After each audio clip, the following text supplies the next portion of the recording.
ไอ้แบงด้วยแบงไปซิดเบ็ดมาได้ยังแด่นี่ป้าถอยแบงเก่งเนาะพุ่น4 โต 5 โตปลายังนี่ปลาน้อยนี่โอ้ย ลูกแก้ว บลูเกียว โดย โอ้มันยังเต้นอยู่นี่ โดย โอ้ยปลายังตัวใหญ่หันกับบลูเกียววะ บอลตัวนี้เป็นตัวเงินคุยบุหู ปลาแบสบ่ อืม โอ้ยังเน่งอยู่เล่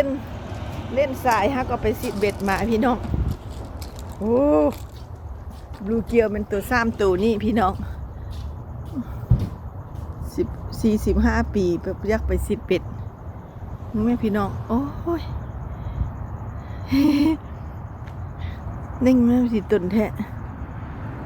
นี่เราได้เอามันยังไปจิ้มโอ้ยเน่งละโอ้ยอุ้ย you want water you want water you keep moving นี่โอ้เสือใส่กระมังคุณตัวใหญ่นี่มันปลายังปลาแบสโอ้สุบมันโอ้ยได้แล้ว10 pound เก่งเนาะมีต้นมักยมเนี่ยต้นมักยมอันนี้บ่ออกมากเป็นยังบ่ออกมากพี่น้อง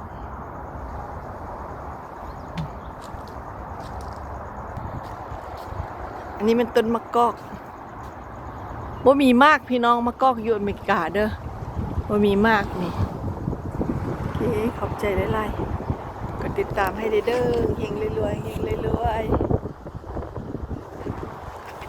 สะออนแซ่บ thank you